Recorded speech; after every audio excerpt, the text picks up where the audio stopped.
between your legs. Légers losers. Alright, I think we're back Looks like he at might need a it. dentist. Because he just got kicked in Computer the teeth. kinda crashed, as it He'll be does. home crying into their cereal soon enough. A lot. So I got Way myself they're a hoofing it, they drink could about run my to four-cylinder calm my Hummingbird nerves GR8100. from computer They not must have missed their working calling. properly. They ain't dentists. They're track stars. Sorry.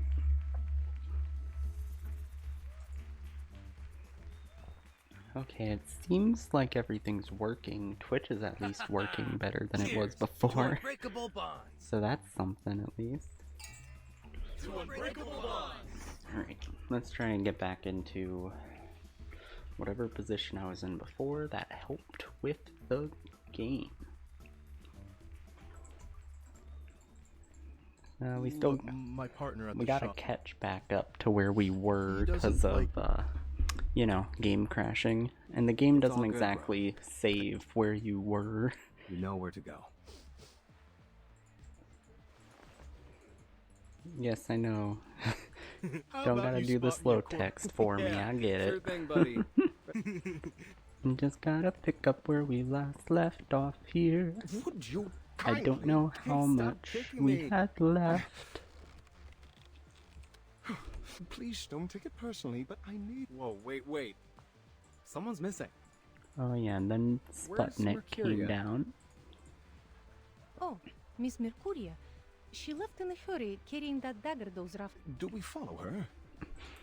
No, No, of course not. She's just doing her thing. she just does that thing she does all the time, every day. He shrugs, looking out past the door. Okay, good. I thought for a second we were on, like, the final line of the dialogue, and I mashed through all of that for nothing. Geo stumbled. He catches his breath before glancing back through the long alleyway. The old man didn't tell us what kind of mess we were in for here. What the fuck? Dementia-ridden goddamn piece of I'm shit. not paid enough for this. I'm not paid anything. Why do I do this? I could have worked at a bakery. Would have been great.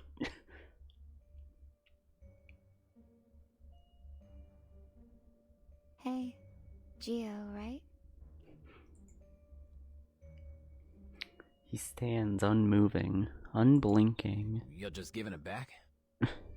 What the fuck is up with you? Who What's are this ya? meant to be? Some kind of insult? Hey, your boss runs me off. Now you're giving me back my own knife like I'm some pity case? Think I won't hurt you because you're a woman? Think again. Think again. And you get struck down by God when trying to say bitch. Anger overtakes his wariness of the woman, and he swings out his arm. Clink. The dagger drops to the ground as he reaches into his pocket, producing a wand. Beat a void! Feed a void! What is this? The black arcane symbols dissolve in the air as soon as they touch her. The color of your energy is as dark as the coal in Jay's forge. No, worse. Darker than I've ever seen before. She jumps down from the fence and picks up the dagger. You're afraid. But something else besides that. I see a burning energy. The embers of a home reduced to ashes. Her voice is very weird to me. I guess it just doesn't fit the character as well as I would like. Like, it sounds a bit too childlike for my liking. She's supposed to sound mysterious, and who knows what she's really thinking inside that head. But instead it sounds a bit too light, a bit too, A baby. harrowing darkness that's followed you throughout your life. when your wife and child Oh, left fuck. you. Sorry. When your debtors begged on their knees at your feet. When your wife and child left you. Damn. She What are really you went to talking the throat. What are you talking about? I've never even had kids. What the fuck? Who are you? I understand you now, Mr. Geo.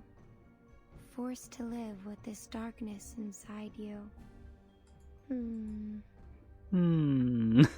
She seems lost in thoughts. All alone, despite being right next I'm to sorry someone. if I scared you, but I'm only here to return this. She delicately places the dagger into his coat pocket.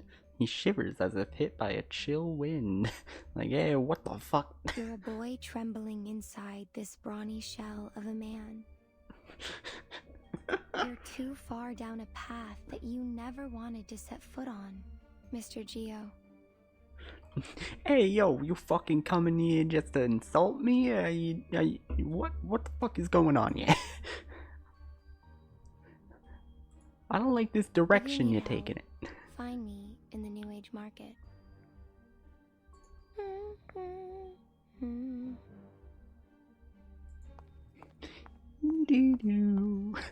She hums softly, her steps light as she walks back into the dingy alley. The man stands in his place, lost in her words, until an alley cat leaps over. God damn it, stop going so fast. Leaps over his shoulder. In his daze, he recalls the first time he fired the gun, the blood and the brain matter, and the trembling midnight he spent hiding in the bathroom after.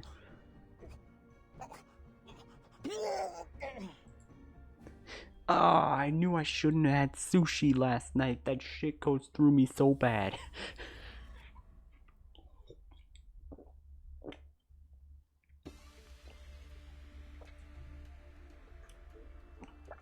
Okay, first I need to check something. Did the settings save? Because this sounds stupid loud.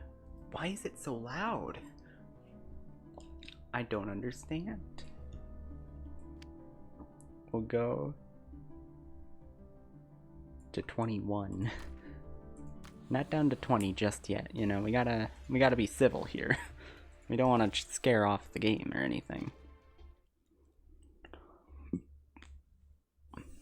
I'll try to do about 5 chapters, segments or so, or until my computer just gives out on me, whichever happens first. Alright, well, this is like a 50s diner. What era are we in? So as I take off the tire, I notice the gal. Some rich lady from the market's got a crazy look of worry on her face. So I tell her, break my jaw if I'm telling a lie. We're good folks here. Don't believe me? Just ask around about Jay and his friends on Hate Street. Ignore the fact that it's called Hate Street for a second. It's spelled different from hate. It's hate. It's a totally different place. Don't worry about it. It's right next to Hate Street, and that place is very hate-filled. But hey, you know, it's a misunderstanding. At the bar, the drunken mechanic sways unsteadily, bellowing out his story. The diligent satellite, now serving as a bartender, hovers close, wiping up spilled drinks from the table. Please, take care, Mr. Holic. You have been drinking way too much. You are going to die. I can only do so much. Come on, Holic. You don't got the balls. Don't got the...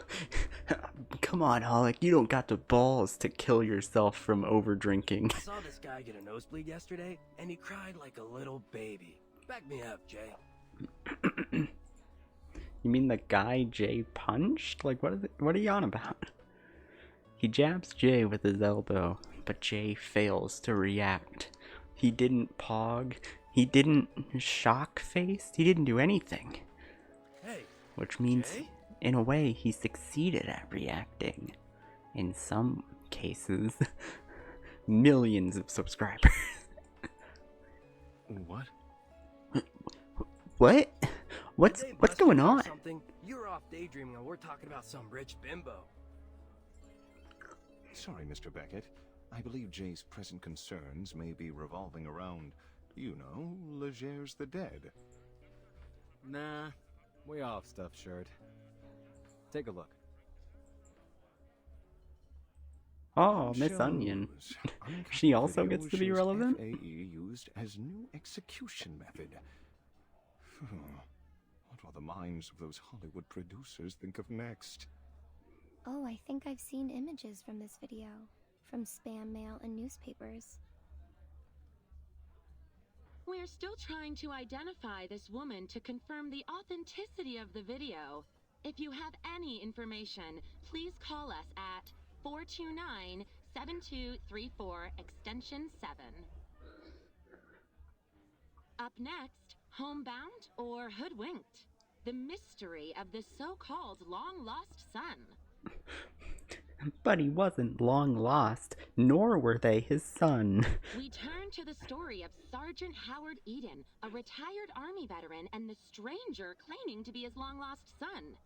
But is this a heartwarming reunion or a sinister story of senior exploitation? Let's static noise. Our favorite time of the evening.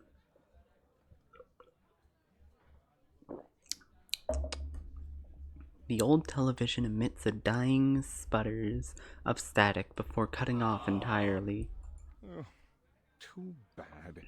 You know, it's good fun watching all her nonsense and sensationalism. Hey, show some respect. Sure, that whole how woodchucks could control the world piece she did was a little iffy, but who knows what those woodchucks could chuck at us? They could do fucking anything! We can't read the minds of woodchucks. Like, come on, you can't deny the possibility that the woodchucks can fucking kill us all. Beckett, shut the fuck up. Alright. That Ledger's thing is really bothering me, okay? What's his story? The drunk mechanic jolts awake and upright with renewed excitement. I've heard it. Not gonna lie, kinda sick. Cops hate him, but the street punks love him. They say, back in Hunter's Point, a bunch of guys was torturing him, had him tied up like a pig, and when they got tired, they put a gun in his mouth and made him eat it. The bullet went straight through his throat out the back of his head. But when the cops came, they found nothing but a few bloody teeth. He was gone.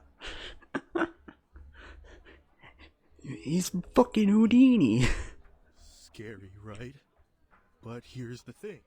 Yeah, Legers is a pure human. So what happened? Where did he go?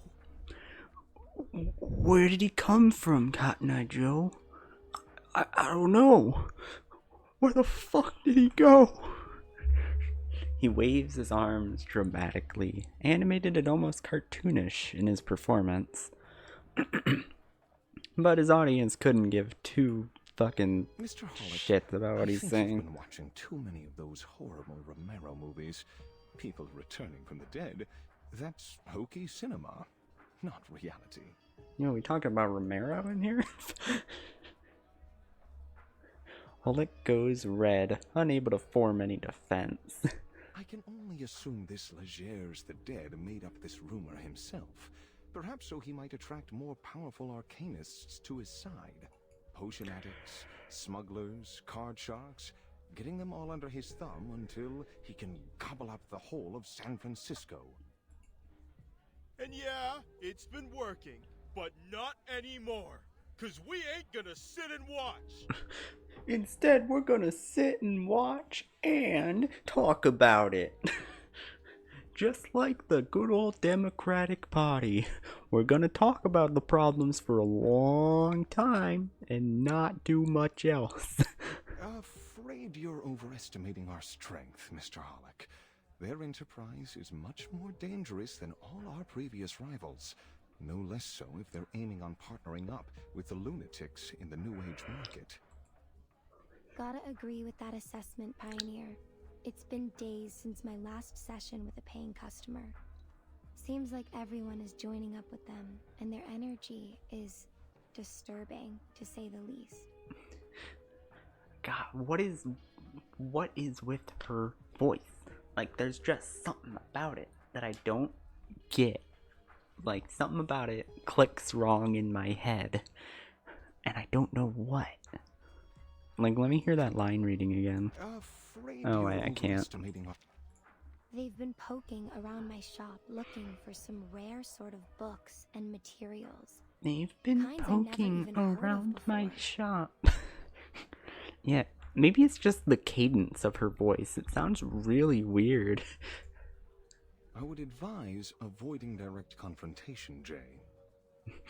I'm looking at you, Jay. I hear you. Specifically. In a rare moment of calm consideration for their hot-headed leader. Avoid confrontation. That's the right move for sure. But it's not going to be possible. They aren't giving us a choice. Avoid confrontation. I will keep that in mind.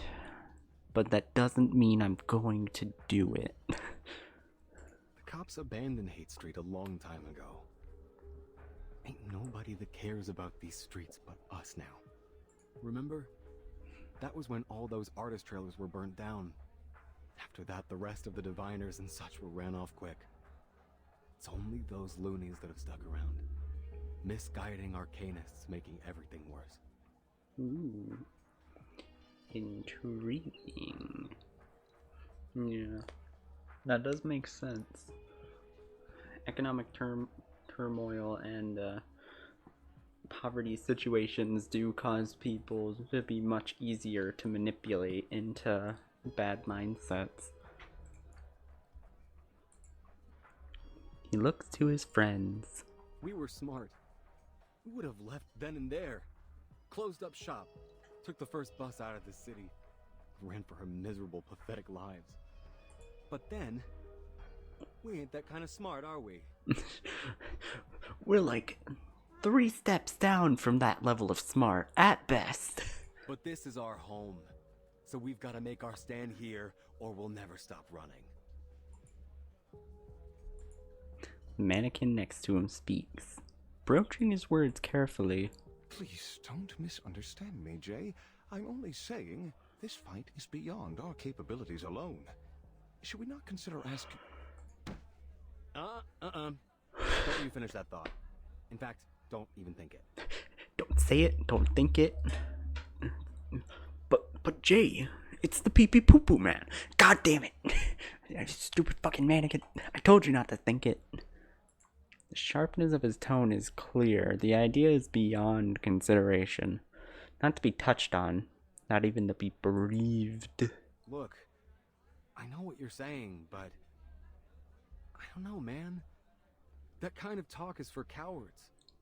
We don't have to get them involved in this. Get who You have to involved? admit that they care about arcanists, despite all their bureaucracy. Oh, yeah, it is Laplace. That makes sense. They're like, no, we can't fucking deal with their bullshit. Like, they suck. Like, the Nazis suck, but Laplace also fucking sucks. There really is a lot of the problems with this universe. It's like, alright, we have a choice between 2 options. The team that's gonna fucking kill everyone, or the team that wants to stop them, but also fucking sucks. Turning to the Foundation would not be a bad choice for us, Jay. A perfectly timed silence. From beneath the bar, the round bartender floats up as if peeking. Yes, Mr. J. I think Mr. Pioneer might be right. I don't want to lose my job because of these bandits. You're a satellite. Yes, Mr. J. I think the Pioneer might be right. Because you see, I have been working with the foundation for a couple of, like, almost over a year now, probably. And it's going fine. No need to I'll be worry. glad to bring you to the foundation. As I said, I already work there. Your assistance would be more than welcome, Miss Disco Ball.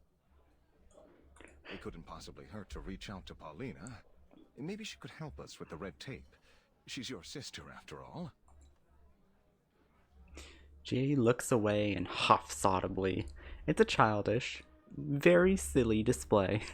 How can it be childish, but almost silly? Like, I feel like if you have to describe an act as childish, you can almost certainly describe it as silly. Especially if it is a grown adult doing it. Like, come on now. No. No, no. I'm only gonna say this once, and it's for real. This is our own business. Nobody else's. And especially not hers. Paulina made her choice. She could have talked with me. She could have approached us, if that's what she wanted. She had the chance. She's had years. Not a word. She has her own life. And she made it out of these streets. She ain't coming back. She ain't even looking back. She's not that little girl tagging around us anymore. She's got fancy marble floors now. Got all that decency and good taste that she never had here. Now that she's moved out, she's a fucking asshole. And I ain't gonna bother her. You think I'm gonna scrape down on my knees for her? Rather stick my foot in hot slag. At least that way I'd have one leg to stand on. Jay, please, just give it some thought. This may be the only way for all of us to survive this. Jay, please, could you put your fucking pride aside for a second, so we could take care of the fucking the problem here? Like, come on, man. Ugh, I need a drink. Well, if I get you drunk enough, maybe you'll agree to my plans.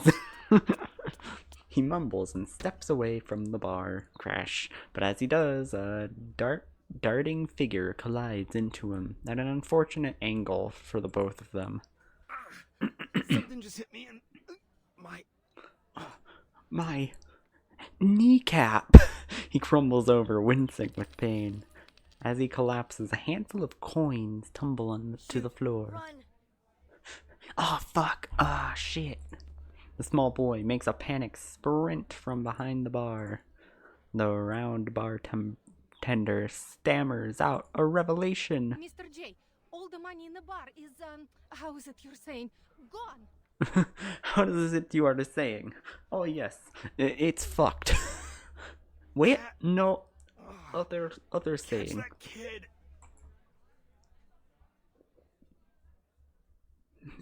Beat the shit out of that kid.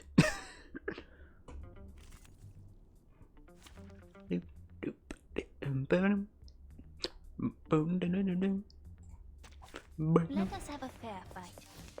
Oh, we got two things of resources, huh? Looks like we Oh, do this shit. the hard way, Jay. Don't blame us for breaking nothing. Come out, you little rat. I got my eyes on you. Come out, you little rat. I got my eyes on you. This book? Charging. This book? Loading. Facebook? No I book. can't read it. The light that illuminates all. Barrage. Oh, they get a lot of dodges, huh? Shell. Damage. Oh, Under. damage. Go with the pages.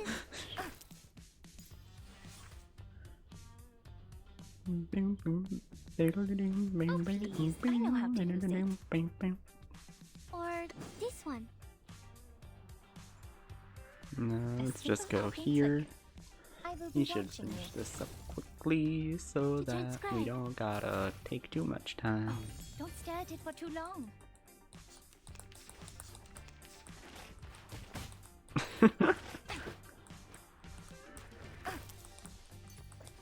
Man, kid, you're doing a lot of damage. I'm sure you'll win. You can Just do keep this, at it. Marcus. This book? This Oh, book? please, I know how to use it. And now it's easier to understand. I've turned you into a book. You're a book now. Face my wrath, you're a book. Freezing, please. Defeat Was I helpful, Timekeeper? Kata Wisen. Kata Wisen.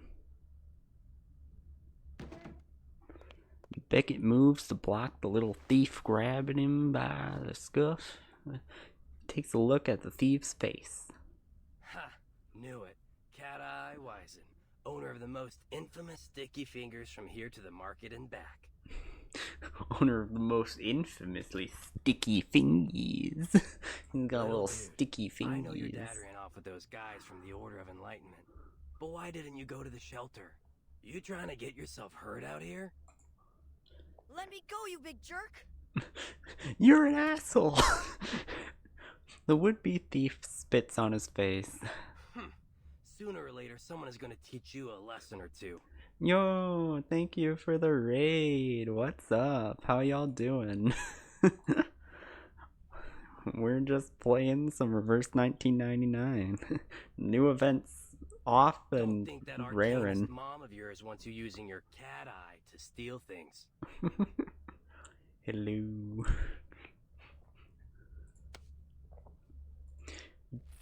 Beckett grabs the boy's hand, taking his remaining coins. As he does, he reveals a gruesome cigarette burn on the boy's hand. I know things seem tough right now, kid, but acting like the world owes you something, it's gonna bring you nothing but trouble. Instead, you should act like, the government owes you something.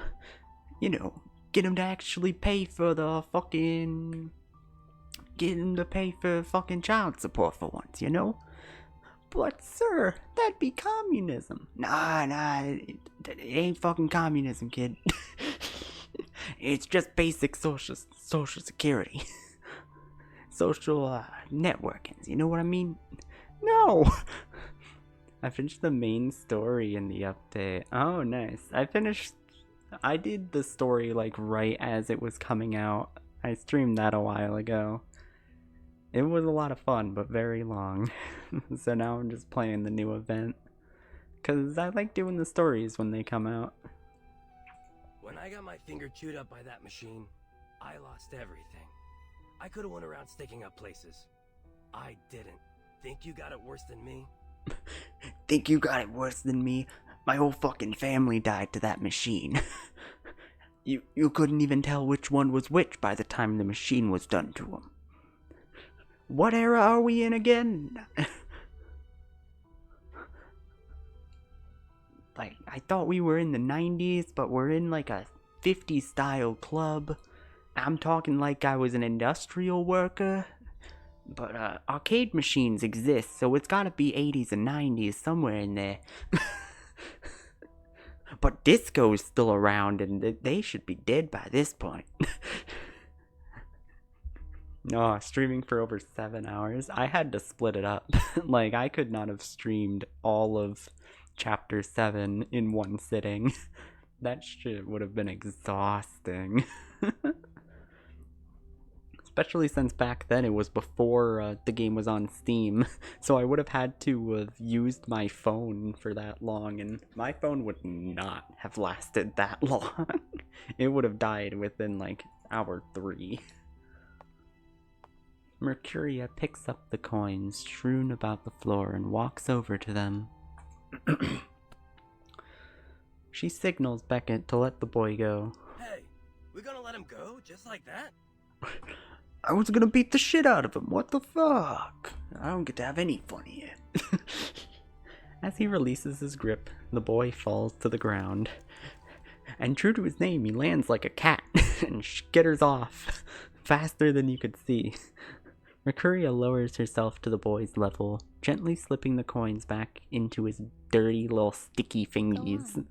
Your friends are waiting out there. They look toward the door. A group of ragged, filthy children, just nasty little goddamn critters, are watching them back, retreating timidly as they meet their gaze. But, Mr. J... It's fine, Sputnik. Let him go. It's fine. Whatever. These kids lost their homes to the New Age market. Their parents deserted them. They've got nowhere to go. What is the New Age market? They keep bringing it up, but they've never actually stated what the hell it is. Outside of, like, it's a market. We know that much. They lost their homes to it, though? Yeah, they just bought up all the land and fucking destroyed all of their houses. Whoops.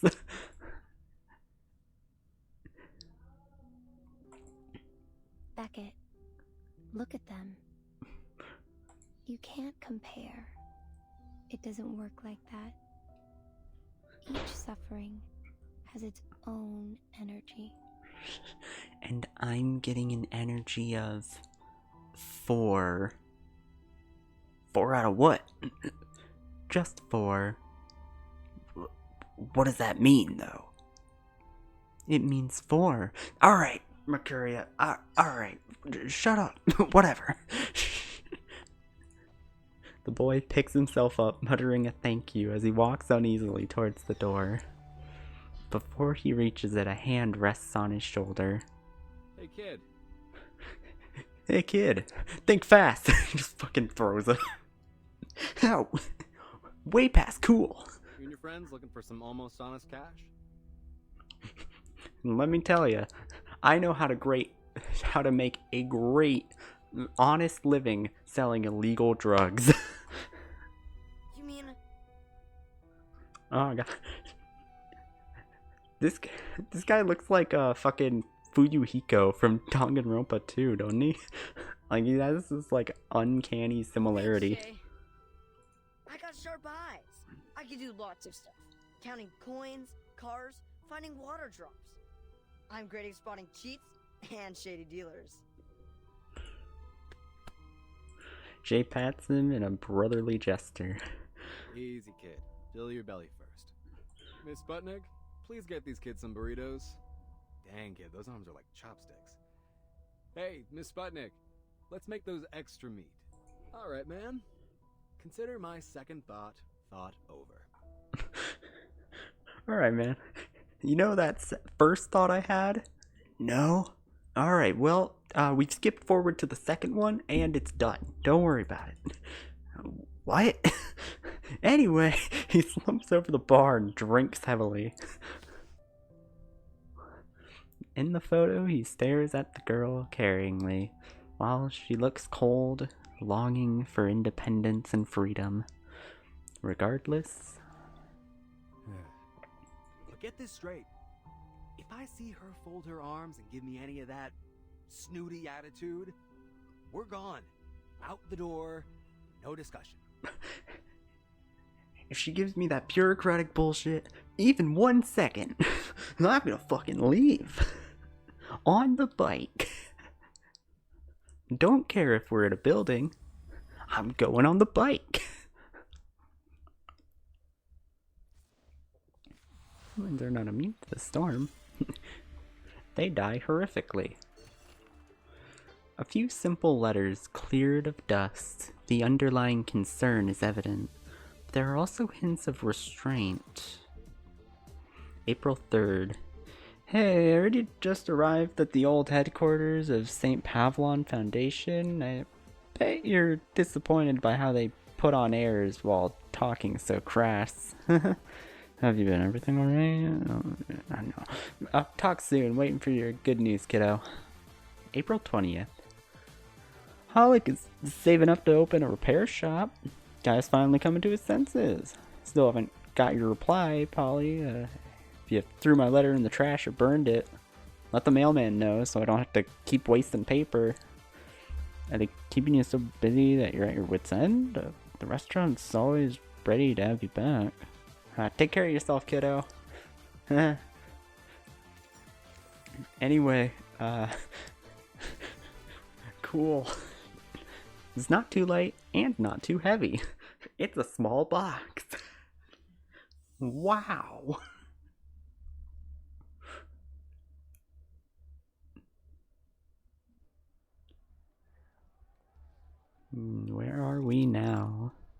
Oh, an old room. Thank you. That really clears everything up. The wind sways. The window shudders as it blows in through its gap. The thin door does nothing to block out the noise beyond it. Clattering dishes, clinking glasses, and chattering talk peppered with curses. Curled up on the bed, a girl sniffles, holding her teddy bear tightly. But Joe, those men in white said there won't be any more bad people around the school. Why did they lie? And nobody will be hungry, just like before, like with Mom and Dad. They'll give us candy and soup and real meat every week, and a big comfy house. She raises her little hand as if reaching out to a dreamlike home. Cover up a little more, Polly. You're gonna catch a cold. We all know colds aren't virus-based, they're cold-based. Her brother wipes her nose with the back of his coarse and calloused hand. You can't trust anything adults tell you like that. If they give us candy or soup or even meat, it's because they want something from you. True. You can't trust anything those adults say. Those fucking politician assholes, they're just lying. They're always just obscenely lying. Nothing you get in this world is just given away. Least of all from people like them. But they did give me a fun job. See, now I can make straw dolls and sell them for money. Now I can make straw dolls. I don't know what they do with them. I think they're called voodoo dolls or something. I'm sure they're harmless. The shabby pile of dolls are stacked up on an old wooden table nearby. That's 'cause they need you. Our little Paulina is one of the most cleverest kids in all of Hate Street. So, I'll say bad guys? Bet on it. Only good adult I ever met is Mr. Tang.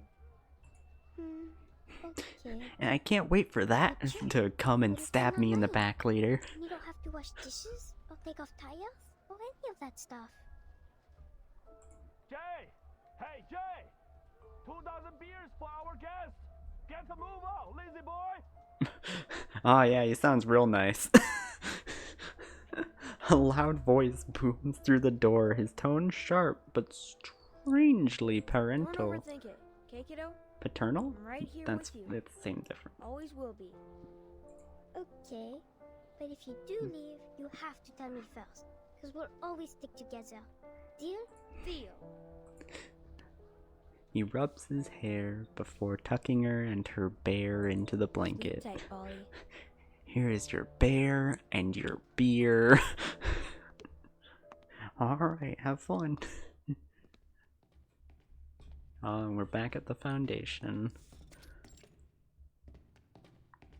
Foundation branch, San Francisco. It's a good thing they built all of these branches to look identical, or else they'd have to like make new new backgrounds, and God forbid. The floor is spotless, overly tidy. Even the lights above shine in exact symmetrical patterns. It is a distant and alien world to them, nothing like the cluttered alleys and unkept streets of home. This place is ritzed up like a palace. Who do they think they are? Who do they think they are? Someone from the, 20 years in the future? Anyway. A floor that shines like a mirror. What, they hire a dog to lick it clean every day? Oh, yeah. They have a few people who do that for fun.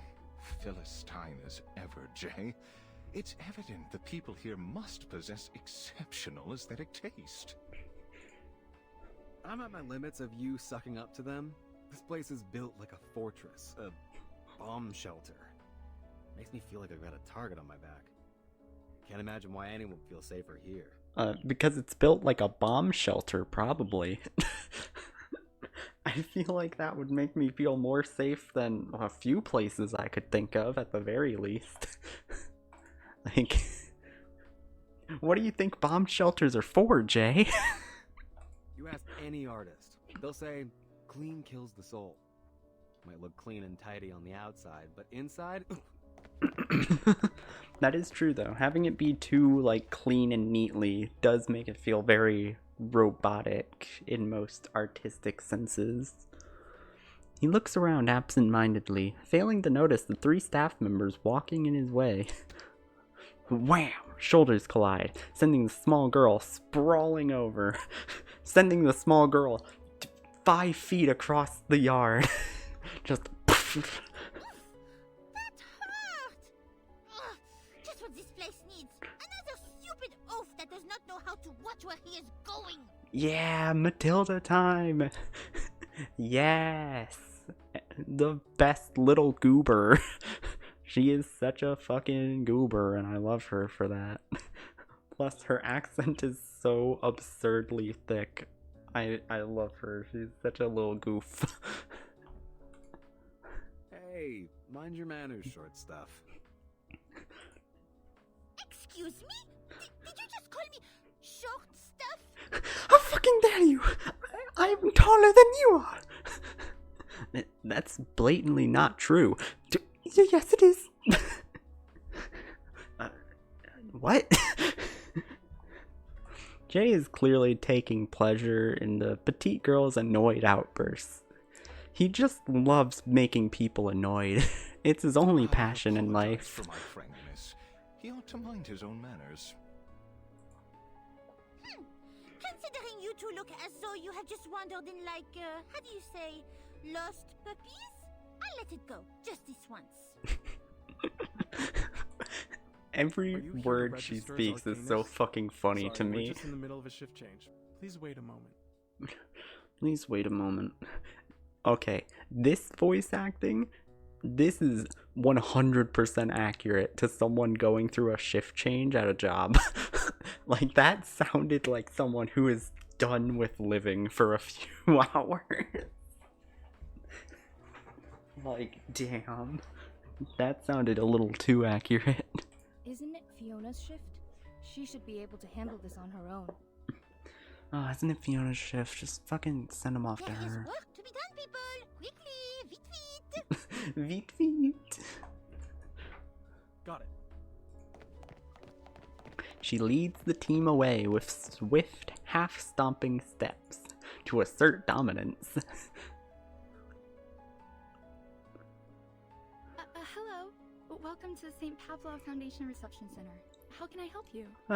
Hello. I don't know why they gave me a name and not the others.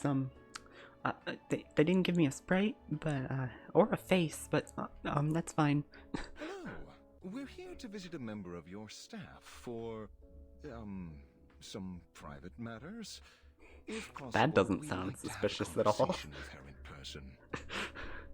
We wanted to meet for some, private matters. What? Oh, you know, nothing serious. Like, we're not gonna do anything bad to her. What?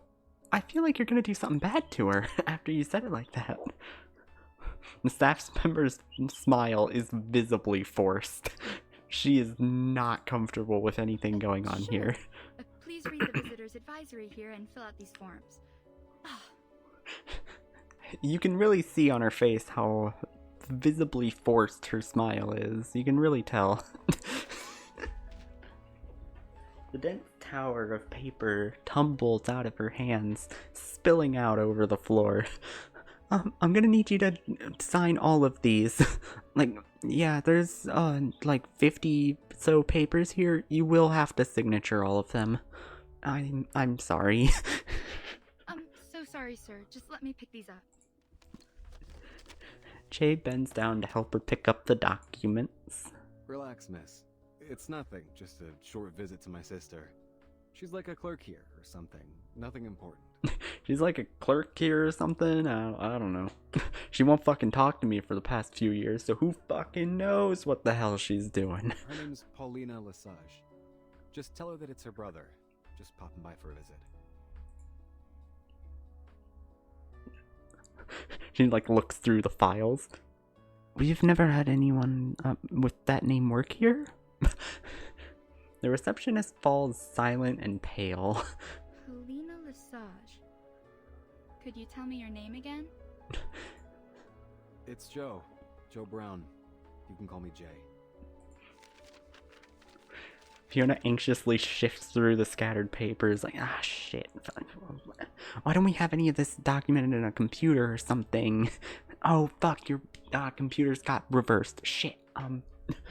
Repeating the process several times. As if confirming something with delicate care. Then she stands and after regaining her composure begins walking down the hall. Follow me, please.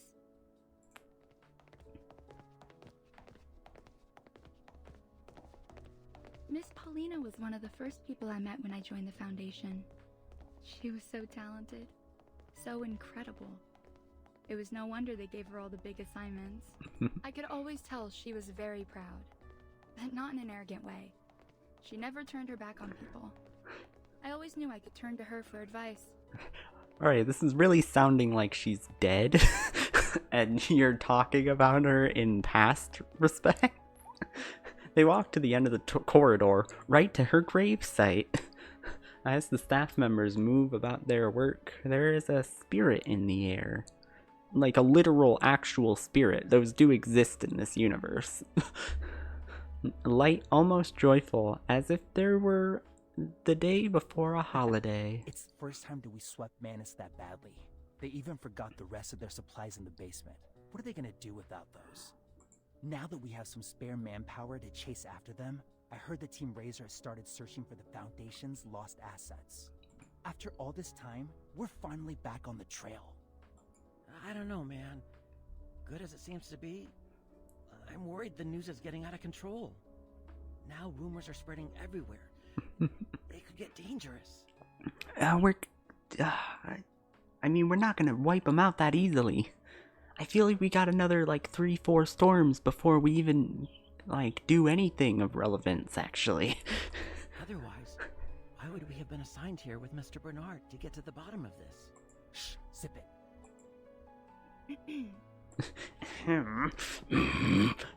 The people chatting by the door take notice of the unfamiliar visitors shifting their gaze as they make way. What, you guys having a party or something? Never seen an office so smiley. It's real fucking creepy, actually. I don't like the way you guys are looking. Sales day at the mall. All those eager girls and boys running past the window. A mood like this usually comes with good news. What's the good news today, gentlemen and ladies? I don't know why. I really like the idea of him talking like that.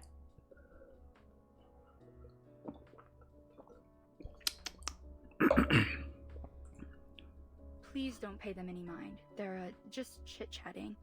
Doesn't really mean anything. It might mislead you even.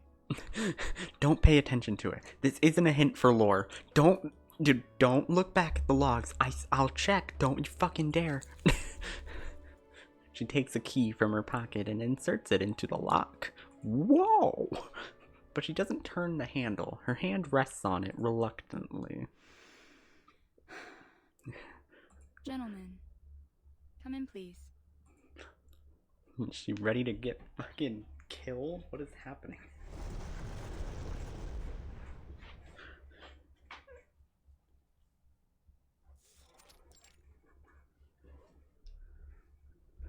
Beams of harsh light descend from above, stretching near to far, to wherever you are.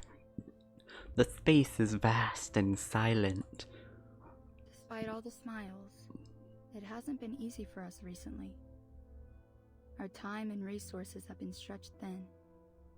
We've suffered a lot of losses. It still feels a little unreal that we're still standing. A lot of good people sacrificed everything they had to get us where we are. One of them being your sister. The walls are lined with transparent cabinets. Ah, god damn it. Stop skipping forward. I can't read that fast. Each marked by a stamp-sized photo. The numbers grow, ticking over from tens to hundreds and further. I suppose that's also just idle chit-chat. Next to the photo, the label numbers increase like a timer, processing digit by digit. I only just wanted to say, since your family, that Miss Paulina was one of the best people I've ever met. An asset to everyone here at the Foundation. She stops before yet another column of cabinets, no different from the many behind and in front of them. Each one the same as every other, except for the photo. Gentlemen, this is where the remains of all those that died in the service of the St. Pavlov Foundation are kept in memorial. I'm so sorry that I have to be the one to tell you, but Paulina is here too. It's weird that they never sent out a message about that. Like, I feel like most workplaces, if someone dies, their family is informed about it, especially if that family has, like, sent messages before. It feels like something you would, like, give them acknowledgement of. There is no grave, no coffin or epitaph, just a transparent cabinet to serve as her headstone. A plain and ordinary box, void of any sentiment.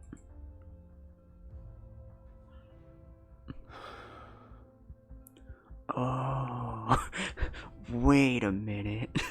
I'm starting to think the reason she wasn't responding to my messages wasn't because she was a prick, but maybe because of her being dead. No, that can't be right. Like, Jay just doesn't get it at all. You better know what you're saying, miss. He pretends not to see it, but he knows exactly what is there. That unmistakably familiar blue ribbon. I'm sorry, Fiona dear. Would you mind giving us a moment of privacy? I'll be waiting outside. Wait, you're just gonna leave him in here with no, like, supervision or anything? Or is that allowed? Her figure grows more and more distant, receding back through the space until vanishes altogether. Receding back through the space until something vanishes altogether. Oh, no. Jay, are you going to be alright? Talk to me, Jay. Is there anything I can do for you? Maybe we can take a look, just to be sure. I don't know, it seemed like a pretty see-through box. Damn it, don't you fucking do a damn thing. Don't say it, don't think it. She's not dead. She is a prick. I'm right. You're wrong. He struggles against himself, failing to hold himself back. How can all that someone was be in a box like this? It's so small. This is some kind of sick joke. Is this some kind of twisted joke? Jay! Easy, Jay, easy. Pioneer grips his arm tightly, staring directly at him. The atmosphere is filled with heavy, unspoken tension. Until Jay lifts his gaze to meet the mannequin's own. Do you have her photo? You stay here. I'll go double check. With trembling hands, Jay pulls out the crumpled old photograph from his pocket.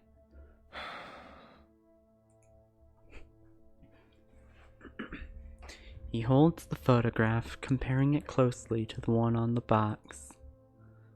Then a strange look of astonishment washes over him. Jay! Jay! This can't be right. Come here, Jay. You need to take a look at this. Hold on, this shit isn't adding up. Jay walks toward him like a zombie, and then... Wait, this? What the heck? This isn't Paulina. It is as if a light suddenly flickers on over his head. So then what? This was all some kind of bullshit? That woman out there just decided to mess with my mind? Or did she not want us to see Paulina? I feel like the easier explanation was that it was a mistake. Like, you're jumping to wild conclusion here. The photo wrong? No. Look at that ring on her finger. Polly wasn't married. She couldn't be. She would have told me. Unless just doesn't want to see me at all. So maybe she put her friend up to all this. But this just gives her away. Polly said it herself. She'd rather die than stay with me and never live at all. I knew then she'd never look back. Man, this was stupid. Never should have let you talk me into coming here. I know that sometimes brothers and sisters don't get along, but I thought that only meant little fights, quarrels over toys. This is something much worse. It seems you're going to need counseling after this. We're leaving. Now. Ugh. I can't stand the idea that she's just looking at me through a monitor, maybe even laughing at her pathetic loser brother. Get me out of here before I turn this place upside You're down. doing some real mental gymnastics to get to this, like, idea that that's what's happening. Like, I know you don't think highly of your sister, but that's, like, fucking psychotic shit to be doing.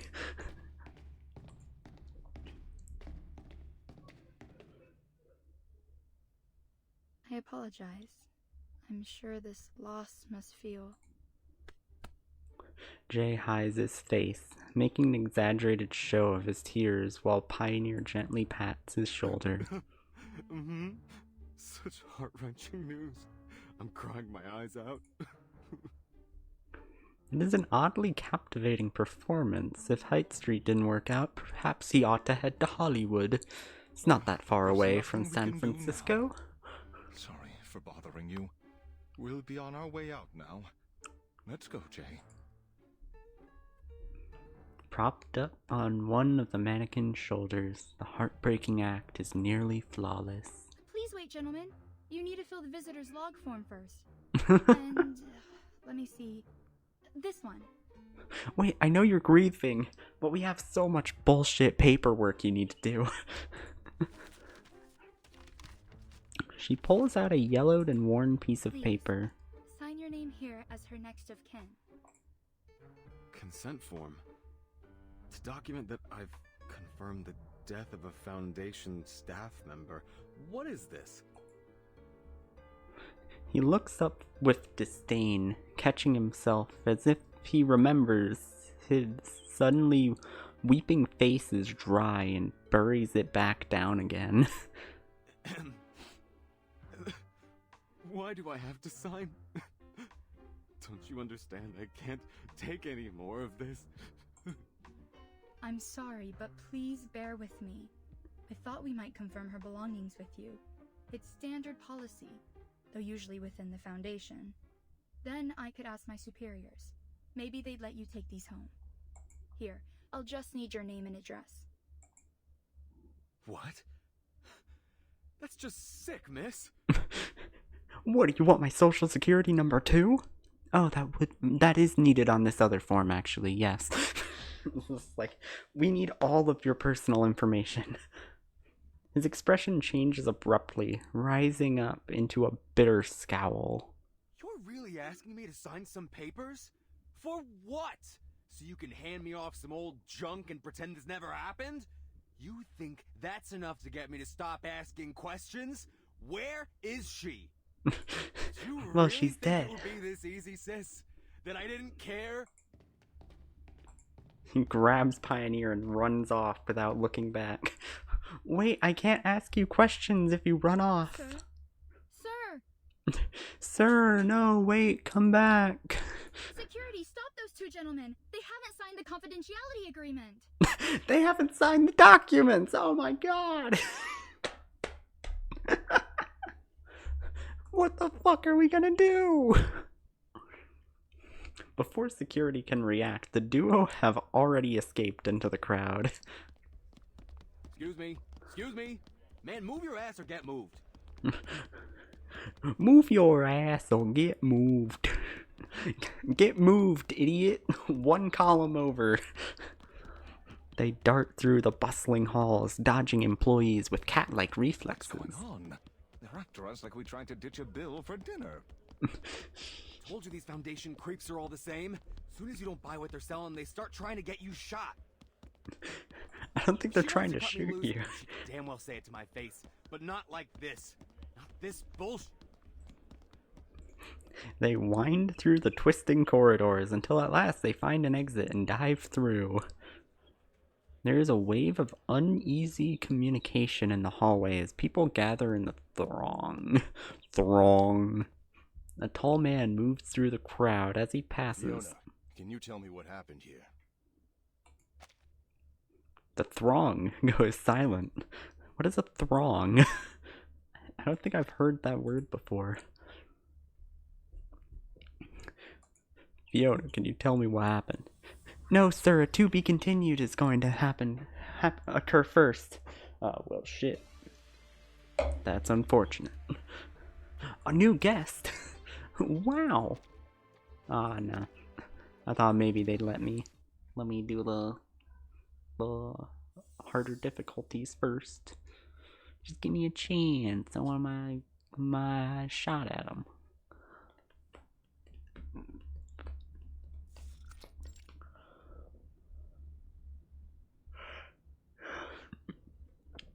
Neatly stacked clothes lie on the bed, the suitcase open and empty. On the eve of her departure, she paces back and forth in the room, tidying as she goes.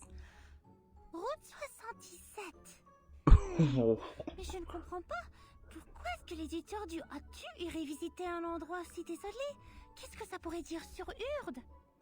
Oh no, she's speaking French again. I can't imitate her while she's speaking French. I can't speak that made-up language. I can only speak my made-up language of English. At least I can drop by and visit Mama. Ça serait certainement une surprise. Ce que leur Mathilda a accompli va rendre toute la famille fière. I do love how when she is not around people, she defaults to speaking French. Because that makes sense. Like, that actually makes a lot of sense. That, like, someone who is native to a different language would speak their native language while, like, not around people who need to understand her, you know? Ma Mathilda, enquêtrice spéciale pour la Fondation Saint-Pavlov. Maintenant, la petite Mathilda ajoute une autre étoile à la lignée de la famille Boaniche. How does that work? Haven't we gone back in time at this point? Like, Matilda got here when the storm was occurring, like, what, 7 years ago or something? We found that in, like, chapter 3 and 4. But, like, how does that work? Like, have they gone back in time already? They must have by this point. Yeah, they have to have, because it's been 7 years and the storm existed back then. So, like, how long are the time jumps? Because it's only been... Oh, this is getting weird. Because the storm started happening at the end of 1999. How far back did the first storm go? Like, a year or two? Because if not, then, like, how the hell did we get to 1990 while Matilda is still, like, not a baby? I don't know. Maybe I'm overthinking this, but I'm, like, trying to think through the timeline here. Yeah, long story short, would Matilda be allowed to visit her mom?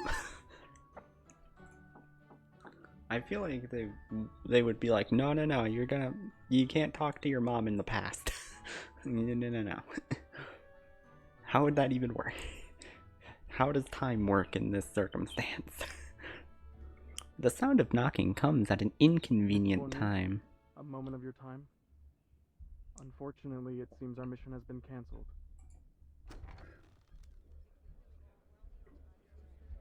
Cancelled? Why? You may have heard what Fiona did. Oh, what'd Fiona do? I had heard the chatter about it, certainly, but she only just started as a receptionist. It is no matter if she is a little unfamiliar with the processes No regulations since the first storm. Families of the deceased employees are no longer informed of their deaths. but she made a mistake, or forgot. Yeah, I was wondering about that. Yeah, that does make sense. And the 2 arcanists she received earlier got away from her near the memorial hall. They didn't even fill out the proper forms. They didn't even fill out the forms, man. What the fuck? Like, I can excuse them finding out about the storm, finding out about how we keep people's deaths confidential, about how a lot of the shit we do is kind of fucked up. But they didn't fill out the forms, man. Ah, pas bon. That could indeed represent a serious intelligence leak. And Mr. Bernard asked that we get ahead of the narrative before it gets to the press, given how fast the news spreads in this day and age. New orders are for us to find these 2 visitors and prevent the information from further spreading. Us? I mean, they didn't even get any useful information. They don't actually know about the storm or anything. All they know is that, like, right now, Jay is fully convinced that his sister is just fucking with him. Of course. So then our present task tracking down the editor of O2 will be reassigned to some other team. Oh no, we'll never find the editor of Ma'am. O2. Tracking down these 2 arcanists was given top priority. And those 2 were the same ones you ran into earlier today. Well, yes, I figured as much. It would be weird if it wasn't them. The New Age market. We finally get to see what the hell this is. Fortune tellers, alchemists, and arcanists of all stripes gathered together, creating a sprawling marketplace. From magic-infused chords to rare alchemical texts, and a dazzling array of herbs. So many herbs. I like how it's just magic, herbs. Just like normal ass plants. Its goods have attracted a steady and consistent stream of visitors. My friends, after the harmonic convergence, we discovered the failure of prophecy and eschatology, and the new possibilities of coexistence between the faith in Numa and science. They claim there is one God, and God is dead. But is that so? Friends, it's time to abandon the disputes of religions and to know that we are one. God is you. God is me. I am your god. You must obey me now, seeing as I am your god and all. But you just said that we're also your god. No, ignore that part I said. Ignore the first part I said, you know. I was just bullshitting until right now. In the midst of the bustling crowd, a speaker gives a lecture out to no one in particular, seemingly unconcerned if anyone is listening at all. No one is. Information that our escaped visitors have gone into hiding with an energy healer called Mercuria. It's crowded here. I'd rather not attract attention to ourselves, so keep your heads down. We do not want to attract attention to the fact that we are clearly from the future. And then someone was like, what? They just blow it immediately. I love the idea of Matilda just instantly fucking it up. Some kind of temporary tent, and a sign lying on the ground. Something's not right. I barely sense any arcane fluctuations here. Something's not right. I can barely sense any arcane tensions here. Like, why does he sound like he's about to cry? Could it be a trap? This market is filled with unregistered arcanists, not to mention the human tourists. There are sure to be dangerous ones among them. Oh, it's a good thing you said them and not us. I would have fucking lost it, girl. Team member 2. If that is your name.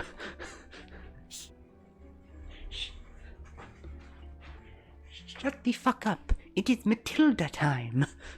The best time. With her sharp eyes, Matilda notices a faint whispering sound emitting from inside the tent. I shouldn't have come. They're gonna slice me up and feed me to the pigs. And they're gonna fucking make me into gabagool. I fucking know it, man. The deep, painful cries of a man break the quiet of the moment. Irrelevant though it may be, it draws the investigator in. The girl shifts her feet cautiously, as if appearing a sleeping coiled python. She delicately lifts the corner of the tent, opening and peers inside. Pigs will eat everything. All the bones, your head, not a hair left. That's how they treat traitors. Pigs don't even fucking eat that much meat. They don't even like it, but they'll fucking eat it. They'll fucking eat every last bit of me. The little snorkers, the little porkers, they go, and they're gonna fucking eat me up. Pops won't save me then. He won't stand at my side. No. No one gonna fucking stand at my side. I knew I should have been standing tall. A mysterious girl places her hand over the hulking man's trembling hands. But here you are, Mr. Geo, shivering like a new leaf, because you're ready for an answer. My answer is 3. The What do you mean answer 3? to yourself. I won't continue that bit, though I am tempted. She sniffs the air around him. Yeah. You smell like depression. You brought a strange smell with you, and a weak, faltering energy, like that of someone gravely ill. Oh shit, I almost knocked over my table by accident. Oh Have you no. been to any hospitals? You think I can afford a fucking hospital? This is San Francisco, baby. It is America. We can't afford fucking hospitals here. No. Just following ledges. Nowadays, only visits we have are the living or the dead ones. Not much in between. We don't deal with addicts or sick dogs. Wait. Shut it. Before you start, I'm not buying any of your goddamn spices or candles. I'm just here for an answer. I didn't even bring any money. You won't pry any money out of me. Unless you got some cute little rubber ducks I can buy. Then I might magically conjure up some money. But, like, other than the cute little ducks, I ain't buying shit. How did you know about the fire that took my family? How? Are you some kind of psychic? Or a prophet? Tell me! Tell me! How good is your sniffing? Can you sniff that I came from a dying family? I don't like it. I don't like you sniffing me like that. It's fucking weird. He jerks his hands away, only to begin gnawing at his nails. No. Oh, I shouldn't have come here. Unless... maybe I'd chop off your pretty little head and give it to him. That'd be my excuse. In an instant, he presses the dagger against the girl's throat. Matilda fights the urge to rush forward to help. Whoosh, the candle illuminating the room is snuffed out. Got? What do you see in your hand? Is it a knife for my throat? Or a diamond-covered key? It's a fucking knife. Like, see, I can just stab you with it to prove it's a knife. He just kills her by accident. Shut up! Stop babbling! You're just a witch who survived her burning! A liar! I don't see why you're being so irrational right now. Everything I've said makes perfect sense and isn't tilting at all. Breathe. Slow and true. Look at it again. This is a dagger forged in your own dark flame. He looks at the dagger, as if seeing it through new eyes. Everything has a shell of meaning. But hold your gaze on it and it all strips away. Until those words become strokes of black and that dagger becomes a cold sheet of metal. Her incense burner releases a puff of strong scented potion into the air. Yeah. Potion and poison look way too similar for my dyslexic ass mind. Because every time I read the word potion, I want to say poison. So it's like, oh yeah, it's poison. All at once, the dagger transforms into a blazing fire. Oh fuck, it's on fire! Oh god! It slithers up the man's arm toward his face, roiling and coiling like a snake. What's going on? Fire do not exist. Meaning is a cage. Cast off its shackles and nature reveals itself to us. Don't be afraid. Hold that feeling. Now close your eyes with me. Meaning is meaningless. Do you not see the meaning in my meaningless meaning talk? What? I would love if just no one at any point understood her. A door surrounded by darkness. No, I see a fucking computer monitor. The door is shaking. Like something's behind it. No, it's scared. That door's gonna piss itself. Don't try to picture it. Take away the shell. Just tell me by the impression. Where does it lead you? It goes home? Fire. The door's on fire. No. I don't want to go there. Not there. Someone's screaming. Savina! My baby! No! No! Help them! Help them, please! That's over now. Look around. Who is with you? Just you mumbling fucking nonsense at me. Cops and others. They're standing with torches and chains. Who are the others? I don't know. I don't know. Their eyes are covered by hands. No, not hands. Those are hand-shaped masks. Wait a minute. Who the fuck said that? A beam of light breaks in from above, expelling the smoke and darkness of the scene. The extinguished candle catches flame once more, and all present return to reality. Hey, who's this girl? Didn't your mom teach you not to spy on people? A hand stretches from behind and lifts the investigator up to her feet. You are the person I'm supposed to kill! Behind them, urgent footsteps reach the scene. Damn it. You're the girl from the Foundation. Ain't that just my luck? Ah, damn it. Why do I feel the intrinsic need to bully every small child I find? Damn it.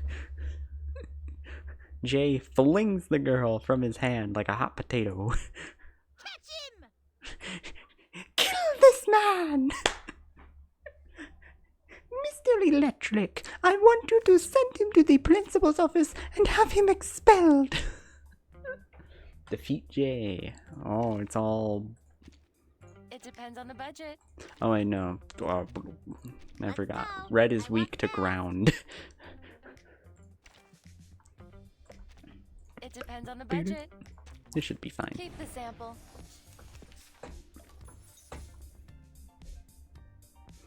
Let's do some multi-tax first. A good point. You, and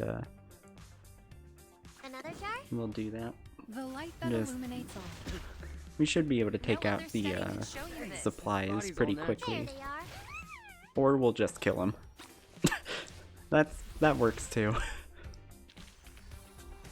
Surprise mode. Lending a hand. I'll do the harder modes off stream. There's really no need to do them on stream. And an answer divined.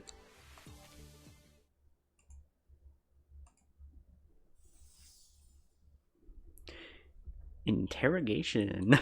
Interrogation. Interrogation. We are all dying tonight. The tent interior. Bang! Gun.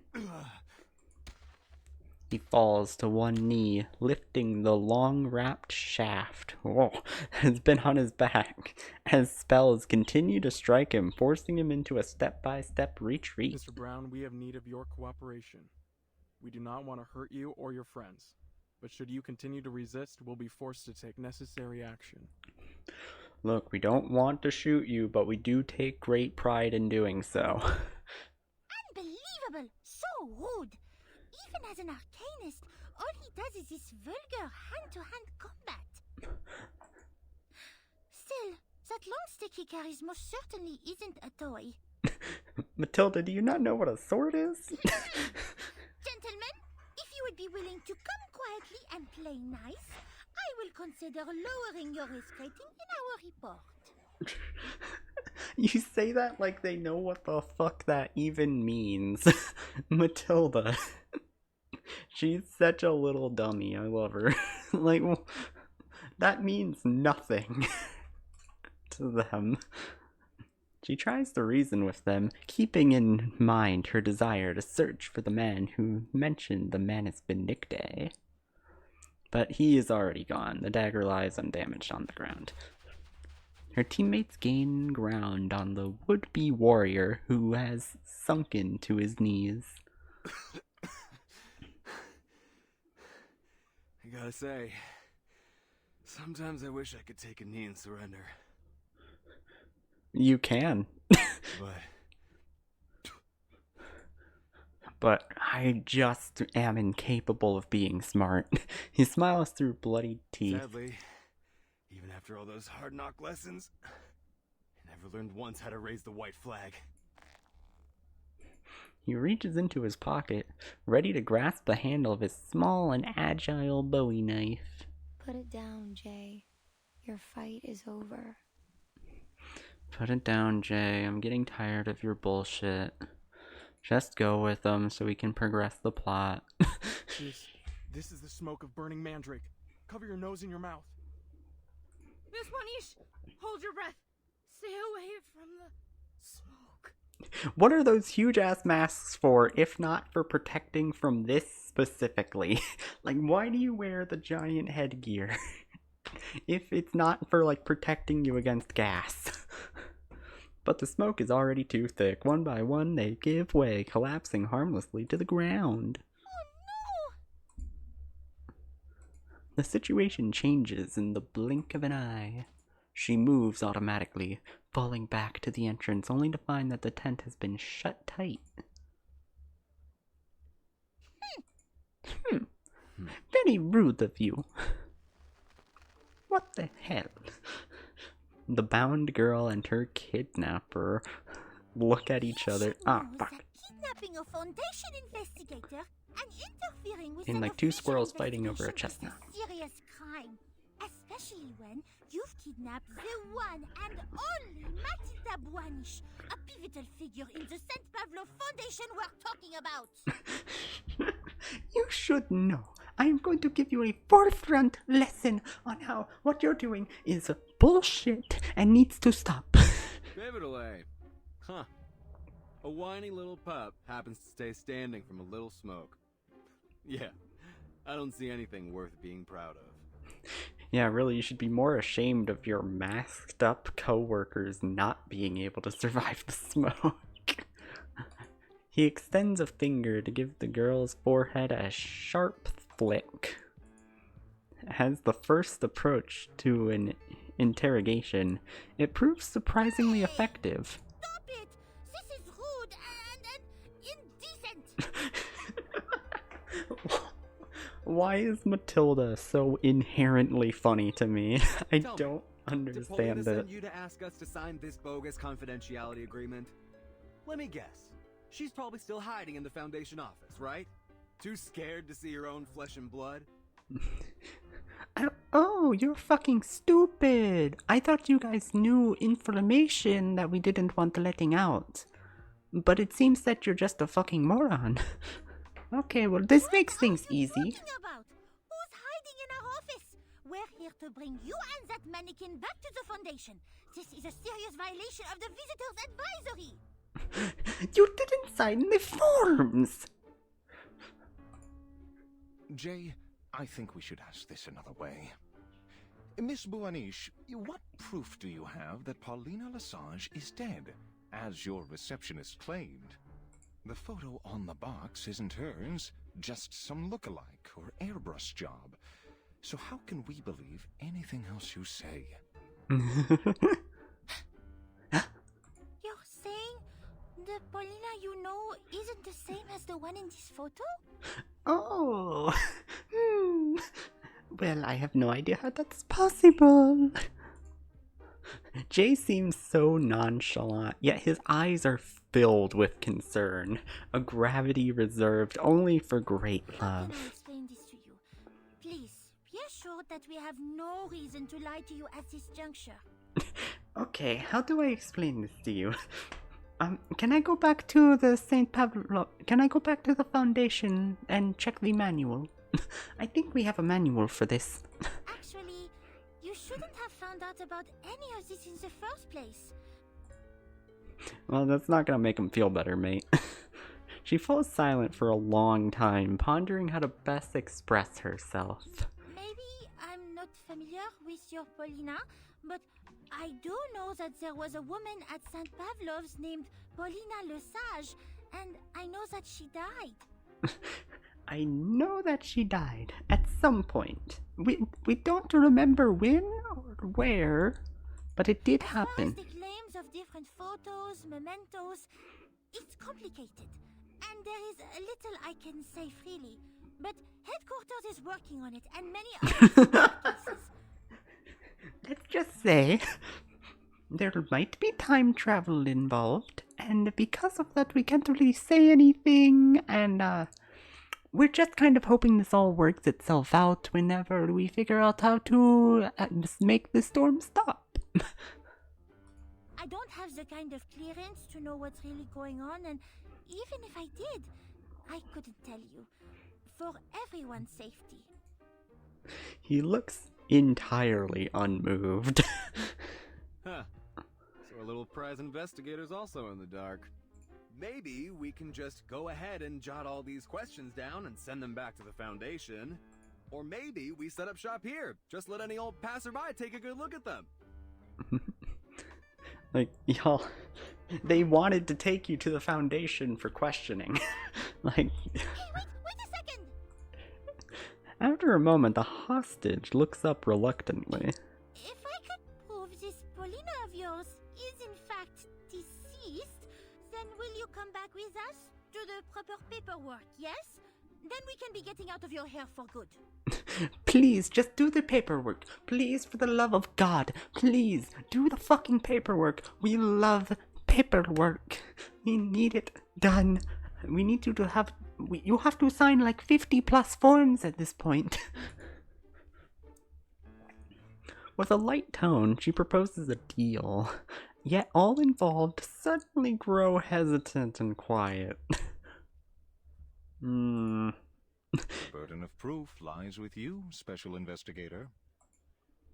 All right, but I will hold you to your word, mannequin. Mannequin. Before we begin, I should say I don't do this lightly. But if you need to know, don't say I didn't warn you. She is released from her ropes. She pushes the others aside, smoothing out the black vacant cloth on the table before placing a crystal ball in its center. I am a diviner, one that uses crystals. Crystals. That sort of practice may already be familiar to you. I'll need an object that symbolizes Miss Paulina, or something related to her. It must have a deep connection to her, something she once owned or often used. I will then begin my scrying using this object to the fog in my crystal orb and reveal to us her current existence. But if we find nothing beneath the fog, I am quite sure you understand what this means. And Jay's just like, how does this prove anything? We don't know if you're telling the truth. Like, oh shit. You to return with me. And as I have heard that energy healers are able to detect the flow of Numa, Madame here will be able to prove the authenticity of my divination. No? I'll see it. Yeah. Like I saw the arcane energy flowing from your little friend's hand to their wand just now. Jay, what do you think of all this? Pan over to Jay. Zoom in to his brain, and it's just the monkey with symbols flipping about. Jay leans against the edge of a nearby cabinet, keeping his distance and responding from afar. My sister's little minion back at the Foundation already exposed the lie. Still, seems only fair I get to spy on her back. We'll see who's laughing now, sis. Alright, Frenchie. This is hers. Take it. Don't call her Frenchie. Now I'm gonna want to do that. A plush teddy bear, its fur now well worn and patchy. It is the last thing she had from their parents. One of the last things he has of hers. Everything is in place. Matilda eases the tension in her chest with a deep breath. Then let us commence.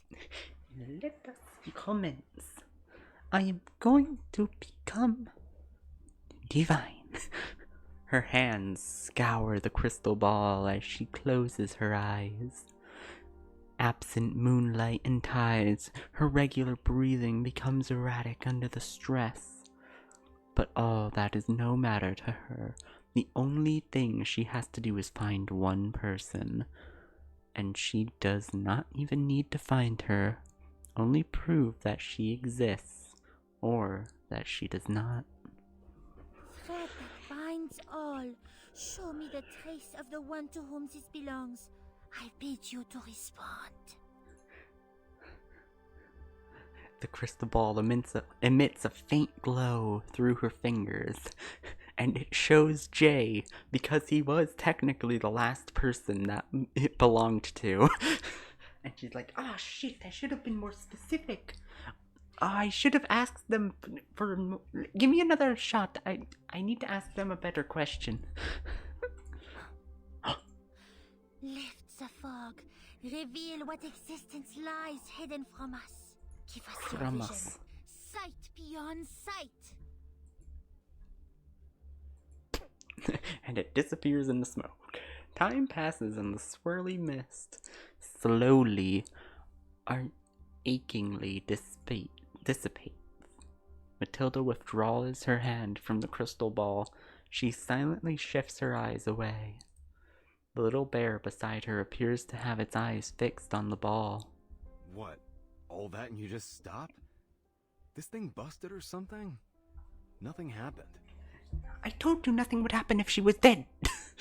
Jay, the divination is over. The energy is gone. Just like she said. Jay feigns ignorance. Still, he is far calmer than any thought he should be. You come all this way for what? Just another Foundation trick? I know you're all lying to me. So, Fuck you. Did you mess around with the orb? Some kind of protection skill? I don't have time for these games. Jay! The mannequin's voice is deafening. It means she's really gone. Come on, Jay. Sorry, Stop being an Jay. obtuse asshole about it.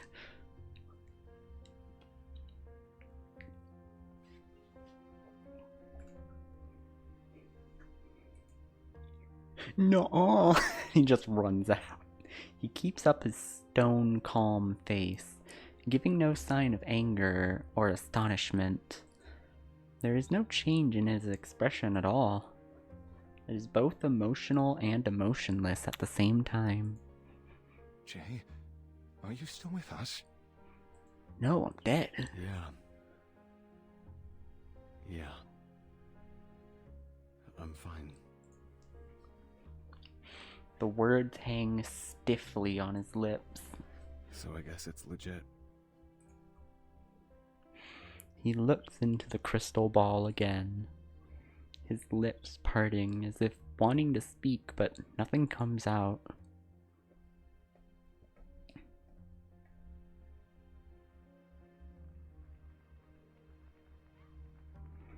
As if wanting to ask 1,000 questions at the same time. He turns his head again, his eyes drifting out to the crowded market, to a girl dancing in the midst of the crowd, a girl adorned with a crown of flowers. She twirls gracefully. The crowd applauds, their faces joyful, happy.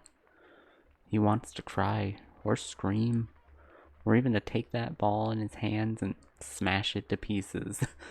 And then Matilda will be like, "No, what the fuck? My ball!" But he does nothing.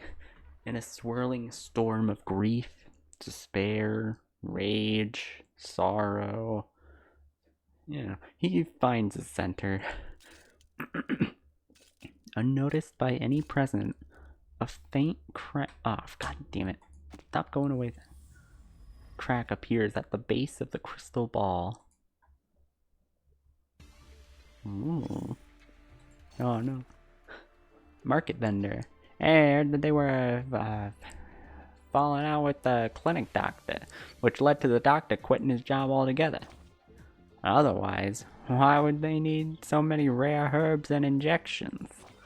Besides, we hear they're desperately seeking healers and doctors, supposedly because of a mysterious patient in need. Who'd have the balls to quit in front of Ledger's gang? Unless, of course, by quit you mean they ended up dead. Yeah, if you ask me, gathering those people and things you mentioned in just a small part of their elaborate plan.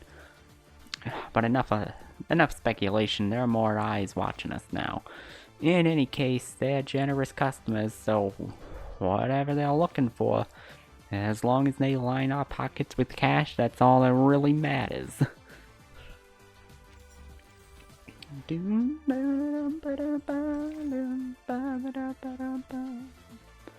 I'm wondering, is this a good stopping point? Because it said in others. Yeah, it is 22. I could stand doing one more. Hello. Oh, a new notice. What's happening? There's nothing here. Oh, it's just telling us that you could get a soul day again. Okay, cool. I'll do one more chapter. Just because I'm liking where this is going. The lost lambs shall wait and rejoice. Plus, we haven't been streaming too long. I can do one more chapter before heading out.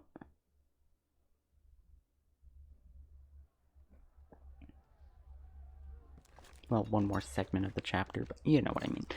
Her luggage is half packed and already overstuffed. She's rushing, haphazardly throwing things in as she goes, unwilling to pause for even a moment. That smug, know-it-all, manipulative bastard! How is it that I still need to learn not to trust anything that comes out of that stupid lying jerk's mouth? No mail today, sis. Nah, no visitors yet, Polly. Haven't heard a word. Just another pack of lies, and I bought them. Oh no, Jay. You were the cause of your own demise. On the desk lies a crumpled stack of invitations from the St. Pavlov Foundation. Only one was ever opened. Hey, Polly, open the door! What are you even doing in there? Leave me the hell alone, Joe! Who the hell do you think you are to decide my choice? My future, my fate! Don't talk to me. Don't ever talk to me again. I'm leaving today. Fuck you, Joe. We're probably not even related, seeing as I have just a completely different accent from you. A fierce response booms through the door. Whatever! Why are you even this obsessed with this mission of theirs? They're fooling you, sis. Don't you see it? only two kinds of people that buy the peace be with us kind of bullshit they're selling. The first kinds are those like you, Polly. Stupid kids that don't know nothing about anything except what they've read in books. And since when have books had any valuable information? Fuck books! And the others are the ones fleecing you, taking all you got and spitting you out. Also, they can have more money, more control. He pours out his anger, inadvertently releasing the weight of his own words, realizing the weight of his own words. Paul, I'm sorry, alright? I flew off the handle. I made a mistake. But these guys, Paulina, do you think they care about you? About anyone? You're just another penny in their pocket. A coal for their furnace. They'll burn you up and replace you, easy as that. You think you're going out there to do something big because you don't even know what life is yet. I mean, yes, you are right, but you could also make this exact same argument about literally anything. Like, literally any company, foundation, organization. Like, it's all the same no matter what. So at least try and fight for a better world. You just read about it in your books, telling you some about a foundation member paying the ultimate sacrifice for others. Think that makes them some kind of hero. You don't know what that kind of sacrifice means, sis. It means you die. For like Do they nothing. say how those brave Foundation goons really felt facing death? They aren't going to tell you they were afraid, that they hated everyone who put them there, that they probably shit themselves before they bid it, just wishing they could go home. They don't put that in books, do they? They don't tell you jack shit about how much they've shit in their It pants. ain't the truth, Polly. Maybe I'm not smart like you, sis. I can't read the things you read, can't learn like you. I learned the hard way. I can't read, I can't write, I can't really think that well. I've suffered a lot of concussions, sis. You gotta understand. Enough, Jay! I really don't give a crap about what you learned on the streets. I don't want to hear it. I'd rather take my chances and die out there than stay here and never live at all. Jay kicks the door hard, smashing a hole straight through it, kicking his sister in the face without realizing. He steps in through a now open doorway.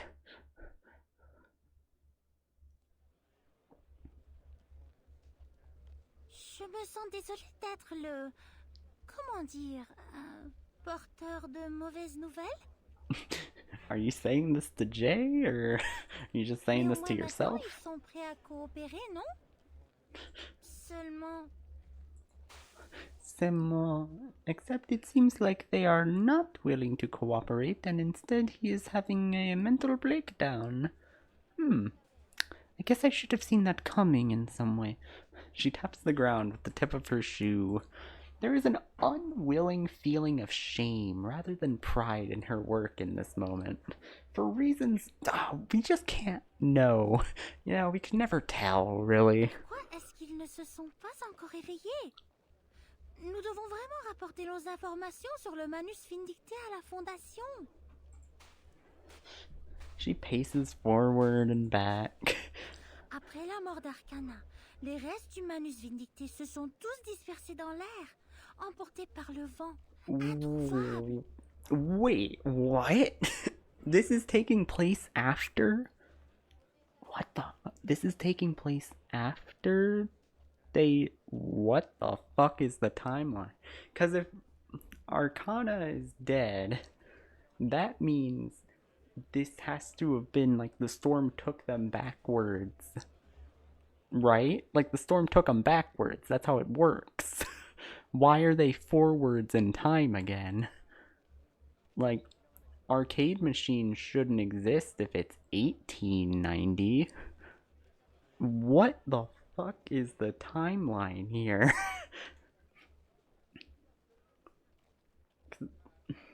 Hold on, this doesn't make any sense actually.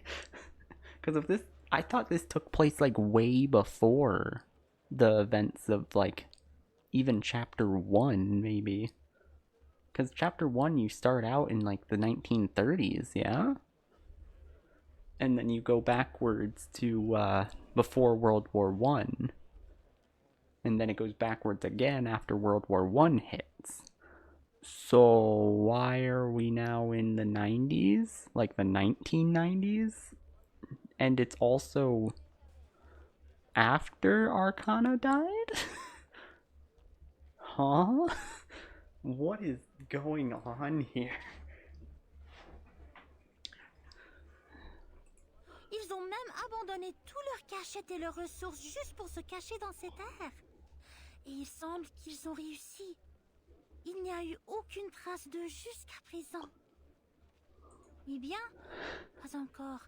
Mais je pense peut-être qu'avec cette nouvelle, l'enquêtrice spéciale Mathilda Boanich sera celle qui finira par trouver la clé. I am genuinely so bewildered by this information. I thought this was like a prequel event. How the hell did we get to the 90s? Je suis très certaine que mes capacités d'analyse exemplaires seront récompensées par nos dirigeants. Oh, peut-être même qu'ils placeront Mademoiselle Sonetto dans mon équipe. Just make out with Sonetto already. You don't need her on your team for that. A man bumps into her and then tumbles hard to the ground. Mind yourself, please.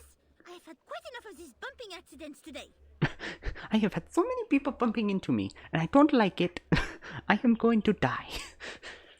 She speaks, but he is oblivious to her words as he rises clumsily to his feet.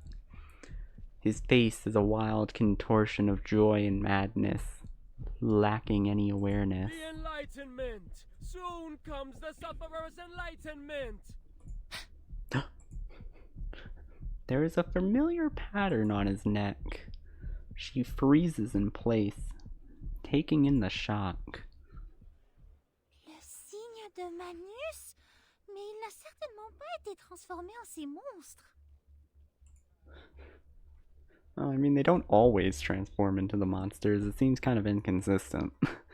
Before she can take a step to follow, her surroundings begin to stir. They come one by one, then more emerging, all pouring in one direction. The crowd stampedes across the ground. The moment passes and her immediate surroundings empty, leaving behind only herself and a few indifferent vendors. Qu'est-ce qui se passe? What is happening? Faut que je suive cet homme. Well, that man, there was like a small army of them. She attempts to follow him, pushing against the crowd, but he can't. Pardonnez-moi! Matilda, you gotta understand the time period you're in. You're in San Francisco. No one's gonna respect a French woman.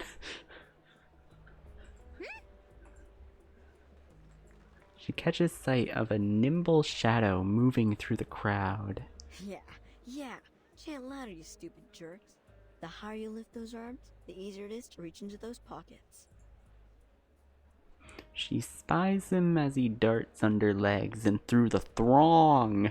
Yo, the throng returns. Return of the Un moyen throng. astucieux de contourner, même si pas très convenable. Mais je suppose que la morale est loin d'être la chose la plus importante maintenant. She's so fucking cute. Oh, I guess I will have to be more delicate. I guess I will have to be less delicate. No one takes notice of her. All eyes are drawn to an older-looking man as he begins to speak. Our world drowns ever deeper into depravity. Yo, more Nazi shit. Trapped in their cages of materialism and logic, refuse to acknowledge the coming day of judgment and salvation. Instead, they sell their souls to violence, gangs, and vile music. I love how they put violence and vile music together. Like, come on. You're being a little too obvious with your stuff, old man. They know nothing of the truth and speak only lies, held hostage to their worldly possessions, but forgetting the value of their souls. Of their But genes. the sufferer didn't abandon us. They know where the souls are hidden. They will save our lost children. save us? They know where the souls are hidden, right down near the end of the Cracker Jack's box. That's where you'll find the souls once again. They suffered burning pain, even faced death for us. He allows a line of tears to etch down his face, yet his words are spoken firm and he shows no hint of emotion. Indeed, his face is almost mask-like in its stillness. And now, together we are their children. Only we possess the truth of salvation. Police, governments, communities, and nations are only the deceitful constructs of history. Our salvation lies solely in the return of the sufferer. We must suffer endlessly to be religious. Shoulder to shoulder, as we anticipate our coming celebration of the sufferer. We await. We rejoice. Matilda just like raises her hand. Yes, hello. What the hell are you talking about? Could you be more specific? Like, who is the sufferer? Like, what do you all actually believe in? You know, stuff like that. We await. We rejoice. The sufferer has heard us. Know this, children. Now take heart, for we have another lost lamb who has cast aside the world to join us. The world. From the silent crowd, a man hobbles forward and kneels. Légers, the sufferer has bestowed their blessings onto your broken body and welcomes you to be their child. Would you present them your loyalty with the shedding of blood? We're not a cult, by the way. We're not a cult. Kissant? I would. And I pray. He holds up the dagger, drawing a large, sharp cut across his palms, and lets the blood stream down. The blood strains the ground below, forming a mysterious symbol. Rejoice, for the passage to Elysium has been promised to you. All, it is time. Follow the bell ringer. The gate to Elysium shall soon be opened. He raises his arms, and the crowd responds with fervent cheers. They are being inoculated into the cult. As he lifts his robe, the answer becomes unmistakable. C'est le signe du manus vindicté. Yeah, no shit. Je dois retourner pour informer la fondation. Je dois sortir maintenant. Bougez, écartez-vous. Merde, ça devient bondé. The uproar stirs the crowd into an antagonized, agitated frenzy. The gate. Apostle Matthews, please wait a moment. I will not wait a single goddamn second for you. From the platform, the speaker catches sight of the darting figures. Be vigilant all. There are deceivers among us. Oh!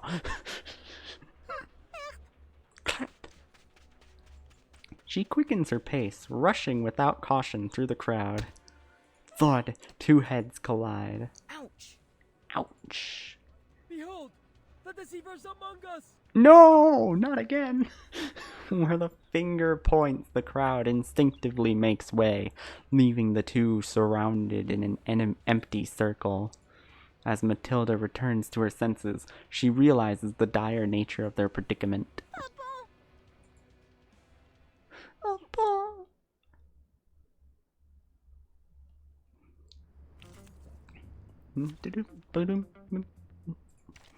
Alright, time to go back to the... Are we heading to a seminar? Time to go back to Flower Gang. Flower Gang, Flower Gang, Flower Gang. Yo, we get to beat up an old man and two, like, ninja-looking guys? Girls? Non-binary? Cool. We don't know. We may never know. A simple arcane trick. This book? This book? Or this one? Oh, don't stare at it for too long. Like a metaphor? Oh yeah, I forgot. I'm just gonna one-shot him. I don't know why I'm putting thought into these battles when they're like the easy mode ones. I do like how cutely they're holding their hand here. This is such a cute little touch for the sprites. This book? This book? Or this one? Time to turn the page. Yeah, and they're dead. Come back. I need your feedback on our session. Come back, weird Nazi people. I need your feedback. Did I beat you up well enough? Dang it, dang it, dang it. Where did you come from? Didn't anybody tell you whose turf this is? We are in so much trouble. The boy's pockets are stuffed full, jingling as he moves and making him run in an awkward, clunky manner. What? I can go wherever I please, you rude little boy. I should have let them catch you. I should have let them catch you. An engine growls behind them, gaining ground on them fast. Where did they get this vehicle? They're going to run us over with the car. Son of a gun, kid. What did I tell you about making a mess? These freaks are mad. The man on the motorcycle grabs the boy, pinning him to the back seat in a Sit back, fluid rubber shit in the motion. road. What about me? So long, suckers. Zit! Wait! Are you really just leaving me here? Her legs are giving out from exertion, huffing with labored breath. What brings you out here, short stuff? Starting to wonder why we keep running into each other. Another engine roars, and then the throttle eases as it pulls up alongside her. What do you mean? She's been here the whole time. You should have listened to me and waited in the tent! You oaf! Oof! You've got a funny way of saying thanks, French fry. If I listened to you back there, you'd have been stuck here and hung out to dry. I got straight A's in SPDM's PE tests. I do not need your help. I have got straight A's in SPDM's PE tests. She is a little French fry. I can take care of these cookie cultists all by myself. As you wish, milady. He is more than happy to accommodate her. He does love bullying children. It's his favorite hobby. He can't help himself. Before slowing again. Glaucus? The magical critters snarl and bare their teeth from the cage before bursting out. Glaucus?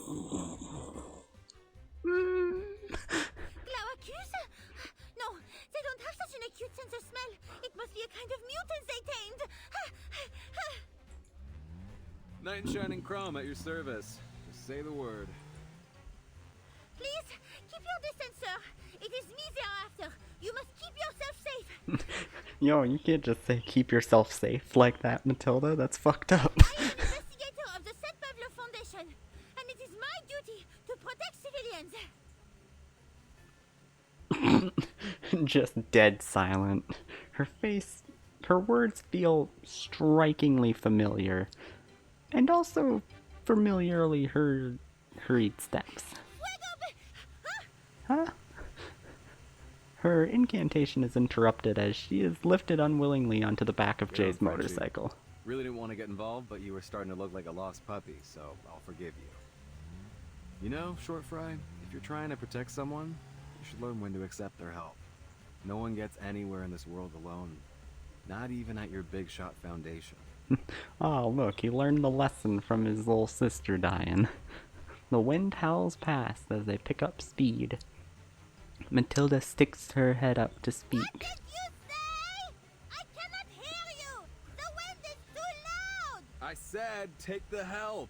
What? I said take... A number of profanities tingle on his tongue, but for the moment he swallows them back. Water ahead!